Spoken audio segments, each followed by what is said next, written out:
Super good afternoon बच्चों। बड़ों की बात आज मैं पढ़ाऊंगी कथा संगम में पार्ट 5। हमें हमेशा एकजुट होकर रहना चाहिए तथा अपने से बड़ों की आज्ञा की अवहेलना नहीं करनी चाहिए। आज्ञा की अवहेलना का मतलब समझते हो? आपके बड़े जब आपको कुछ कहते हैं तो आपको उनकी बात माननी चाहिए, आपको उनकी बात को टालना नहीं चाहिए। उसे अवहेलना कहा जाता है ना।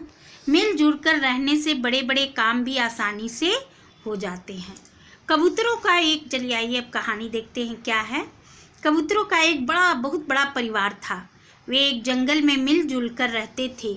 जहाँ जाते साथ जाते, जो करते मिलकर करते।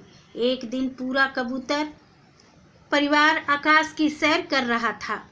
आगे आगे दादा कबूतर था, पीछे 2-3 पंक्तियों में काफ़ी कबूतर उड़ रहे थे। तभी उन्होंने देखा कि नीचे धरती पर बहुत सारा चावल बिखरा हुआ है। सभी का मन हुआ कि उतरकर चावल खा लिया जाए, लेकिन कबूतर दादा बोला, नीचे उतरने की गलती मत करना, यह किसी की चाल हो सकती है।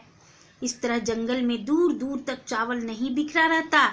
लगता है यहाँ किसी ने जानबूझकर चावल बिखेरा है और कोई हमें लालच देकर जाल में फंसाना चाहता है। नौजवान दादा कबूतर की बातों से सहमत नहीं हुआ। उन्होंने कहा, दादाजी आप बूढ़े हो गए हैं, इसलिए हर बात पर संदेह करते हैं। यह भी तो हो सकता है कि किसी परोपकारी ने चिड़िया को दाना डाला हो।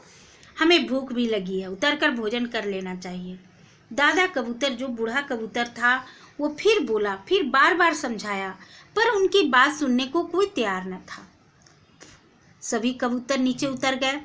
अंत में दादा कबूतर को भी उतरना पड़ा। सभी कबूतर चावल चुगने लगे, पर थोड़ी ही देर में उन्होंने महसूस किया कि वे बहेलिये द्वारा बिछाए गए जाल में फंस गए हैं। अब तो वे बहुत घबराए, डर के मारे छटपटाने भी लगे। उड़ना चाहते थे, पर जाल में फंसे होने के कारण उड़ नहीं पा रहे थे। सभी अपने अपने पंख फड़फड़ा रहे थे। वे सोच रहे थे, दादाजी का कहना न मानने से ही यह आफत आई है। तो बच्चों समझ रहे हैं ना कि बड़ों की बात हमेशा माननी चाहिए। दादा कबूतर ने कहा, देखो अब पछताना छोड़ो, मुसीबत में हिम्मत से काम लेना चाहिए। बच्चों ये भी एक सुविचार है, आप हमेशा याद रखोगे कि मुसीबत में हमेशा हिम्मत से काम लेना चाहिए। हम सब भी बच सकते हैं। एक कबूतर ने पूछा, कैसे बच सकते हैं? दूसरा कहा, हमें क्या करना होगा?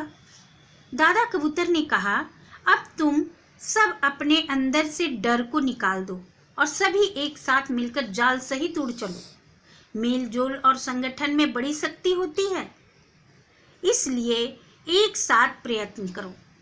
सबने दादा की बात मानने का निर्णय किया और दादा ने 1 2 3 कहते ही सारे कबूतर एक साथ आकाश में उड़ चले।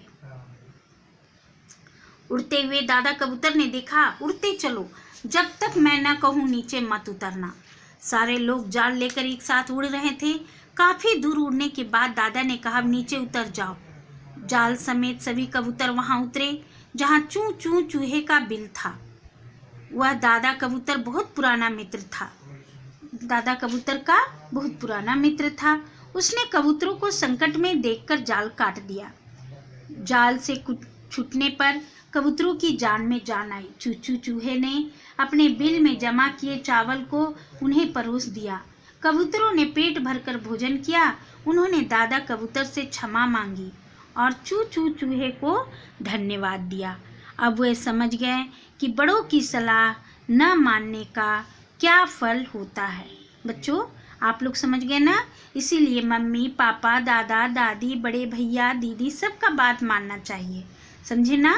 एकता या संगठन में बड़ी शक्ति होती है। मतलब समझ रहे हैं ना? हमेशा मिलजुल कर रहना चाहिए।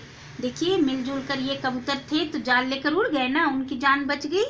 तो बच्चों ये थी आज की कहानी। धन्यवाद।